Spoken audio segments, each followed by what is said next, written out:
చేయలేరు. ఎంతో మందిని చూశాను నేను. 69 ఉద్యమం నుంచి, అంతకుముందు ఉద్యమం నుంచి అన్ని రకాలుగా అన్ని ఉద్యమాలు చూసిన వ్యక్తిని నేను. నీ అంత పట్టుదల తెలంగాణ, నీ అంత కసి ఎవరికి లేదు, నువ్వే సాధించగలుగుతావు అని చెప్పి గట్టిగా చెప్పి తెలంగాణ జరుగుతున్న అన్యాయాన్ని చెప్పినటువంటి గొప్ప వ్యక్తి జయశంకర్ సార్ గారు. ఈరోజు నీళ్లు, నిధులు, నియామకాలు ఈ మూడు అనేటి ప్రధానం.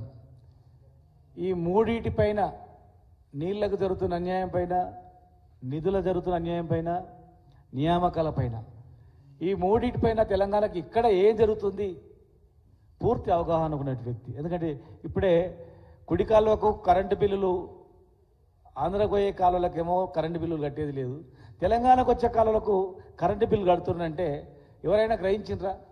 ఆనాడు ప్రభుత్వంలో మంత్రులు ఉన్నారు, అందరు ఉన్నారు, వ్యవస్థ ఉంది, అధికారులు ఉన్నారు. ఒక్కడైనా ఇన్ని సంవత్సరాలకు, ఎన్నో సంవత్సరాలైనా కూడా తెలంగాణ ఆంధ్రప్రదేశ్ ఏర్పడి నాగార్జున సాగర్ కట్టి అన్ని సంవత్సరాలైనా కూడా ఒక్కరు కూడా గుర్తించలేదు, సోయి కూడా లేదు, అవగాహన కూడా లేదు. మరి కరెంటు బిల్లుల కానుంచి, నిధుల కానుంచి ఇక్కడ ఇన్కమ్ ఎంత ఉంది? ఆ రోజే చెప్పిండు తెలంగాణ వస్తే మిగులు బడ్జెట్ ఉంటుందని. మనము మిగులు బడ్జెట్లో ఆంధ్రప్రదేశ్లో కలిసినాం.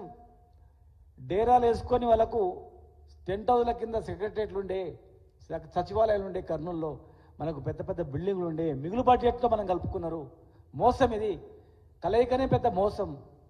మళ్ళీ తెలంగాణ వస్తే బ్రహ్మాండంగా డెవలప్ చేసుకుంటాం, మనకు నిధులు ఉంటాయని, నిధులు వస్తాయని చెప్పి నీళ్ళు ఎట్లా వాడుకోవాలి, నిధులు ఎట్లా వాడుకోవాలి, తెలంగాణ వచ్చిన తర్వాత ఏమేం చేయాలో ఈరోజు కేసీఆర్ గారు అమలు చేసినటువంటి ఇరిగేషన్ ప్రాజెక్టు కావచ్చు, ప్రతి ఒక్కటి ఆ రోజే వచ్చిన తర్వాత ఇప్పుడు చేసుకోవచ్చని మేము చాలా సందర్భాల్లో దేవిప్రసాద్ గారు, స్వామిగౌడ్ గారు, మేమందరం కూడా తెలంగాణ వచ్చిన తర్వాత హైయెస్ట్ శాలరీస్ ఇద్దాం, తెలంగాణ వచ్చిన తర్వాత ఈ ప్రాజెక్టు కట్టుకుంటామని మాట్లాడుతున్నప్పుడు మేము ఒకసారి అనుకునేది మొఖాలు తీసుకొని, అసలు రాష్ట్రమే రాలేదు, వస్తుందో రాదు, వచ్చిన తర్వాత ఎట్లా చేయాలని ప్లాన్ చేస్తున్నారు చూడు, నిజంగా సాధ్యమవుతుందా అనేటువంటి సందర్భాలు కూడా కళ్ళారు చూసినాం.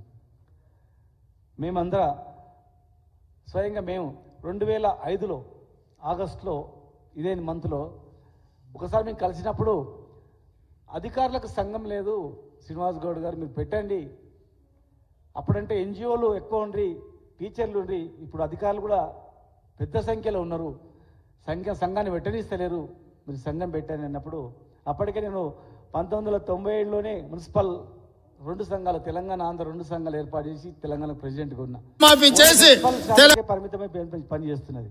కానీ సార్ వచ్చిన తర్వాత 610 GOP కొట్లాడుతూ జయశంకర్ గారి స్ఫూర్తితోనే తెలంగాణ గజిటెడ్ అధికారుల సంఘాన్ని స్థాపించి, మరి ఆ రోజు కూడా వారు చెప్పేది తెలంగాణ ముసుగేసుకొని వస్తారు, తెలంగాణ ముసుగులో ఆంధ్రను తెలంగాణ దోపిడీ చేస్తారు, మీరు జాగ్రత్తగా ఉండండి, అప్రమత్తంగా ఉండండి. నేను 1972లోనే చనిపోయేవాడిని. ఒక బస్సు భువనగిరిలో బస్సు లేట్ అయినందుకు 52లో చనిపోయేవాడిని. భువనగిరిలో బస్సు ఎక్కేటప్పుడు కొద్దిగా లేట్ అయినందుకు బతికిపోయినా. ఎందుకంటే ఆ రోజు ముందు వరుసలో ఉండేది నేనే, ముందు నడిచేది నేనే. కాల్పు జరిగినప్పుడు 6-7 మంది చనిపోతే అందులో నేనొకనై ఉంటుంటే బతికినా. మరి ఇవన్నీ కేసీఆర్ గారు చెప్పేది ఉందేమో కనుక బతికినా అని చెప్పినటువంటి వ్యక్తి. తెలంగాణ 9th డిసెంబర్ ప్రకటన, చిదంబరం గారు ఇచ్చే ప్రకటన కూడా వారు ఏం రాయాలని రాసినటువంటి పరిస్థితి. ఆ రోజు కేసీఆర్ గారి దీక్ష విరమణ చేసేటప్పుడు మేము పక్కపక్కలో ఉండి, సార్ వచ్చింది కానీ నిలబడుతుందా అంటే, వచ్చి జెండా ఎగరేసేంత వరకు భద్రం లేదు, ఏం చేస్తారో తెలియదని అనుకున్నట్లనే మళ్ళీ వచ్చిన ప్రకటన వెనక్కిపోవడం. మరి వారు శ్వాస ఉన్నంత వరకు నిస్వార్థంగా కుటుంబమే తెలంగాణగా, భార్య పిల్లలు ఏం లేకుండా టోటల్గా ఆయన జీవితాన్ని తెలంగాణకు అంకితం చేసి మరి తెలంగాణ రావడంలో, కేసీఆర్ గారి ముందు నడవడంలో ప్రధాన పాత్ర పోషించినటువంటి వ్యక్తి. ఈరోజు వారు లేకపోయినా వారి చరిత్ర అనేది వెలిగిపోయింది. సజీవంగా వారు లేకపోయినా వారి యొక్క ఆత్మ అనేది ఉంది. అందరం తలుసుకుంటాం. తెలంగాణ ఎక్కడ పోయినా కూడా సార్ ఎవరంటే జయశంకర్ సార్ అని, ప్రతి జిల్లాలో ఆయన విగ్రహాలు అయినటువంటి జిల్లానే లేదు. ఆయన స్ఫూర్తితో ముందుకు పోవాలి. తెలంగాణ వచ్చిన తర్వాత ఏం డెవలప్ చేయాలని చెప్పిండు. వచ్చిన తర్వాత ఎట్లా మళ్ళీ తెలంగాణ అల్లకల్లోలం చేస్తారని కూడా ఆయన ముందే పసిగట్టి చెప్పిండు. ఆయనది అనుకున్నట్లనే ఏదో మనం చాలా సందర్భాలను చూస్తూ ఉంటాం. కనుక తెచ్చింది గొప్ప కాదు, నిలబెట్టుకోవాలి, ఇంకా ముందు కొనసాగాలి, తెలంగాణను కాపాడుకోవాలి. తెలంగాణ ప్రతిష్టను ఎవరు దెబ్బతీస్తున్నా వాడిని, తెలంగాణ ప్రతిష్టను, తెలంగాణకు ఎవరు అన్యాయం చేస్తున్నా ఎవరు వదిలిపెట్టొద్దు. తెలంగాణ మూలాలున్న వ్యక్తే తెలంగాణకు సోయి ఉంటుంది. తెలంగాణ మీద ఇప్పటి కూడా రకరకాల ముసుగులు వచ్చి తెలంగాణను రకరకాల ఇబ్బంది పెట్టాలని కూడా ప్రయత్నం చేస్తూ ఉంటారు. కనుక ఆ రోజు ఈ రోజు ఉన్నటువంటి పరిస్థితులకు మనం ఊహించని పరిస్థితి 2014 కన్నా తెలంగాణ రాకముందు వచ్చిన తర్వాత. కనుక ఇంకా మనకు చాలా బాధ్యత ఉంది, మనందరూ కూడా ఇంకా బాధ్యత ఉంది. అనుకోకుండా ప్రజలు ఏదో ఊహతో భ్రమలో ఇంకా ఎంతో పెద్ద ఆశతో ప్రభుత్వాన్ని అప్పచెప్పిన భవిష్యత్తు తెలంగాణ మళ్ళీ మనదే బాధ్యత. ఈ రాష్ట్రాన్ని బాగు చేసే బాధ్యత కేసీఆర్ గారి నాయకత్వం మనకే ఉంటుంది.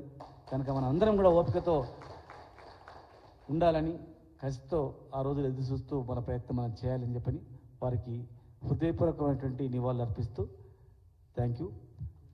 జోహార్ జయశంకర్ సార్కి, జోహార్ ప్రొఫెసర్ జయశంకర్ సార్కి. పెద్దలు